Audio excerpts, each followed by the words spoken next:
পরিকাঠামো মজবুত হতো, আমাদের কাছে যদি বিজেপিকে হারানোর চ্যালেঞ্জ না থাকতো,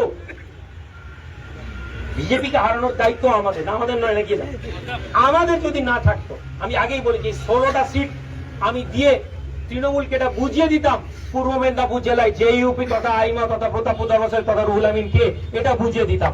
কিন্তু আমার কাছে এখন সমস্যা, আমরা এমন জায়গায় দাঁড়িয়ে আছি, ডাঙায় কুমির, একেবারে জলে কুমির আর ডাঙায় বাঘ, ফলে আমাদের সমস্যা আছে। আমি আজকে এই রানিং শুরু করেছি, এই লড়াই এখানে নেতা হতে গেলে ছোট হতে শিখো, ছোট যত হবে বড় তত হবে। আমি আপনাদের কাছে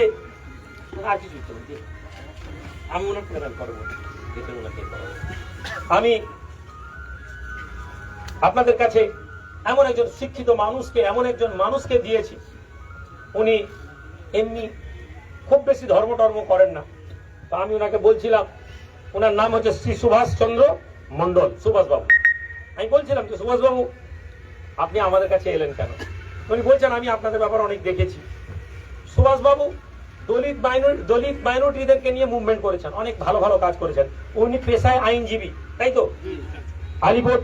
আলিপুর জজ কোর্টের আইনজীবী, কলকাতা আলিপুরে।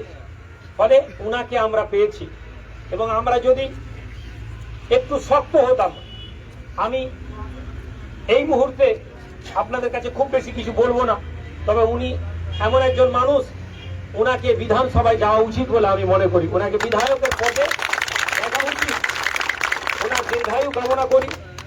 উনি লড়াইয়ের সাথ দেন আমাদের, আমরা সেই জায়গা থেকে শুরু করে আজকে শ্রী সুভাষচন্দ্র মন্ডল, ওনাকে আমরা আমাদের সংগঠনের হাতে ফ্ল্যাগ ধরিয়ে দিব, আর ওনার মুখ থেকে দু একটি কথা শুনবো। তারপরেও আমাদের মাঝে হাকিকুল ইসলাম ভাই আছেন, ওনাকেও আমরা জয়েন করাবো, আমি অফিসের ভেতরে জয়েন করাবো ওনাকে।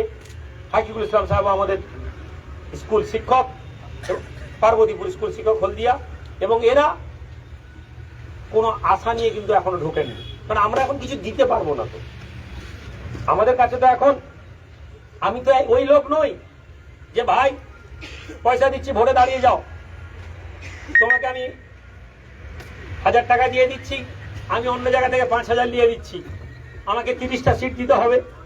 30টা সিটের আমি কন্ট্যাক্ট নিয়েছি। আমি সব সময় বলেছি, যদি তৃণমূল চাইতো আজ আমাদেরকে এখানে আসতে হতো না। তৃণমূল যদি মনে করতো, আমাদেরকে ন্যূনতম রেসপেক্ট দিত, তাহলে আজকে আমাদেরকে রাজনীতির ময়দানে নামতে হতো না। আমরা যে রাজনীতিতে নেমেছি, সবার আগে যদি কেউ দায়ী হয় সেটা হচ্ছে তৃণমূল কংগ্রেস, তারা আমাদেরকে জোর করে নামিয়ে।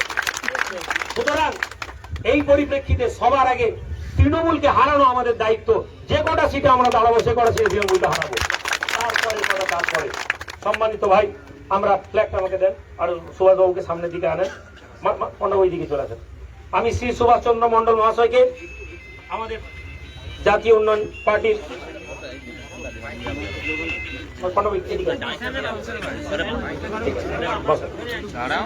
সবাই যদি বসতে বলা হবে কি করে? আমি এক উত্তরীতে পড়িয়ে দিই, আমি উত্তরীয় পড়িয়ে শ্রী সুভাষ বাবুকে আমাদের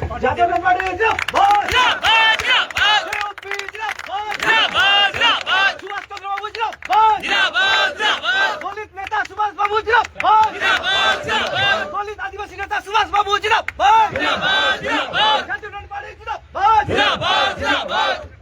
ঠিক আছে। আমি সুভাষ বাবুকে আমাদের সংগঠনের পক্ষে ওনাকে আমরা আন্তরিকভাবে অভিনন্দন এবং ওয়েলকাম করি, সুস্বাগতম আমাদের জাতীয় উন্নয়ন পার্টিতে। এবং ওনার কাছ থেকে আমরা মুষ্টি মেরে দুই একটি কথা শুনে নেব।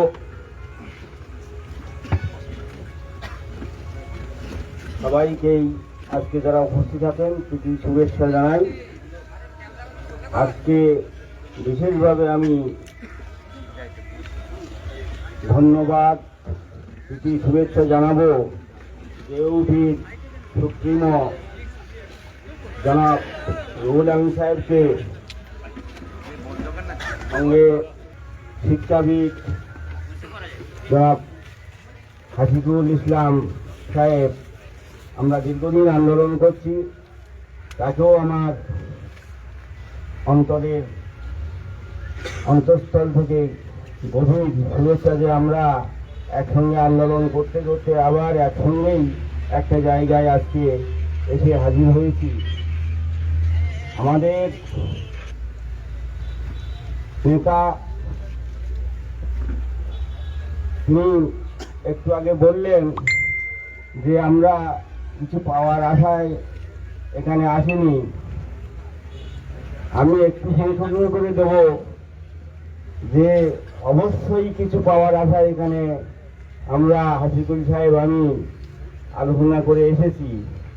সে পাওয়া যারা হাজার বছরের না পাওয়ার যে মানুষগুলো ভারতবর্ষে আজকে অর্ধভুক্ত বা আরো খারাপ অবস্থার মধ্যে জীবনযাপন করতে বাধ্য হচ্ছে, সেই বঞ্চিত জনতার জন্যে অবশ্যই কিছু পাওয়ার আশা নিয়ে দীর্ঘকাল ধরে আমরা ঘুরে বেড়াচ্ছি।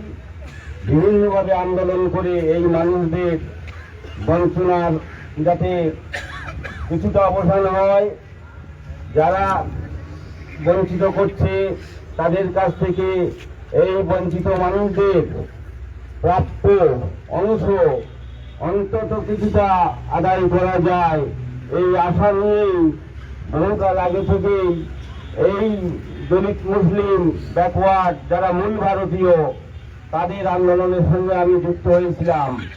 আগামী বছর 2027 সালে আমি যে আন্দোলনের সঙ্গে যুক্ত হয়েছিলাম তার 50 বছর পূর্তি হবে। 1977 সাল থেকেই আমি বঙ্গীয় আদিবাসী তফসিলি সমাজ ফেডারেশনের সঙ্গে যুক্ত হই।